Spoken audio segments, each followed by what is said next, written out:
Welcome, welcome to Correct Science. Today we are going to solve an amazing math question on inequalities. Let's not waste much time.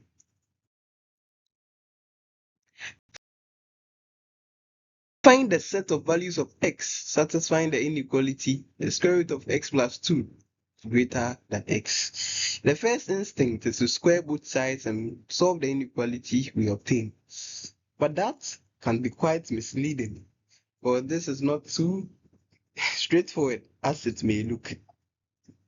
So, first of all, for this to work, there should be an underlying condition. What is that condition? So we know that because of the square root, it will only work for values inside it that are greater than or equal to 0.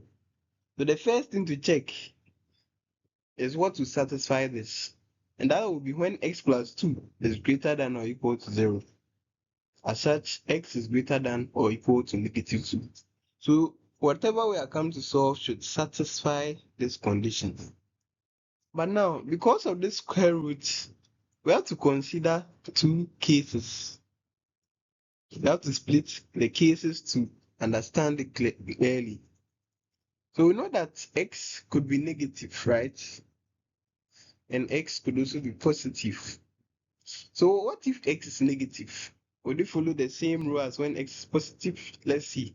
So the first case, we're considering when x is negative, that is x is less than 0. Now, we know that anytime you take the square root of a number, it should always be positive or 0. But now we are saying that x is negative.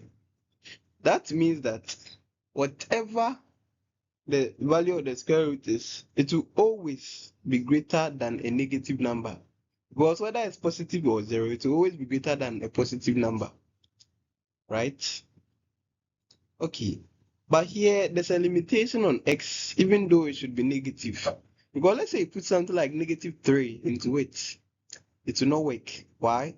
You get a square root of negative 1, which is not a real number. So this condition that we earlier highlighted, that x should be greater than or equal to negative 2, is very crucial. So based on this, we can write that negative 2 should be less than or equal to x less than 0.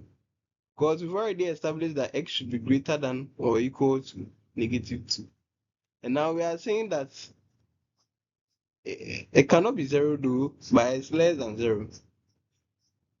Because it's negative, right? But it cannot be all negative numbers because there's a restriction because of how the square root works. Very good. Now, what if it is non-negative? Would it always work? Let's see.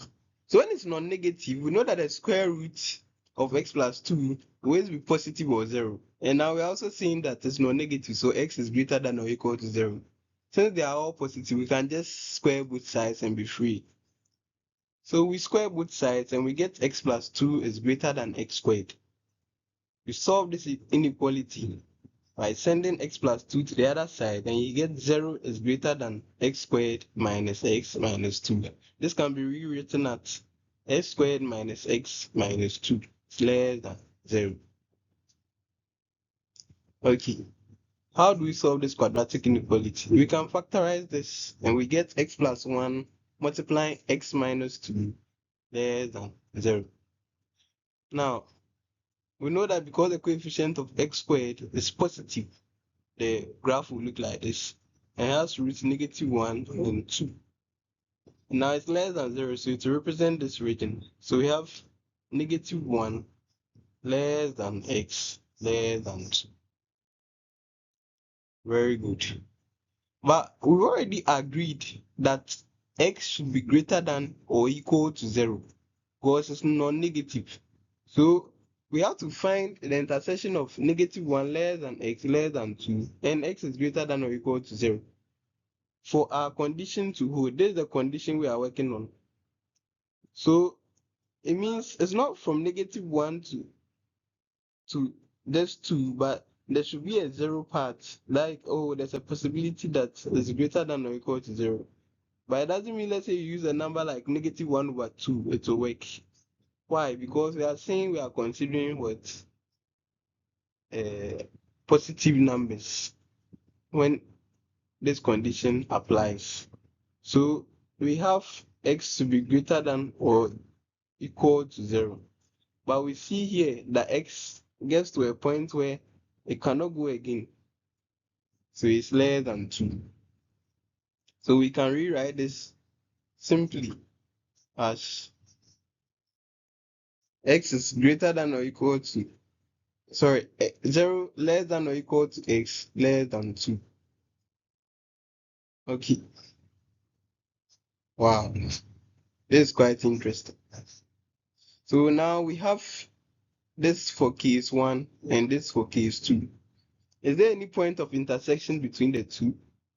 We have this for case 1 and this for case 2. Let's draw a number line and see. So -2, we also have, let's say, 0, and we have the number 2. Now for the first one, it goes from -2 to 0.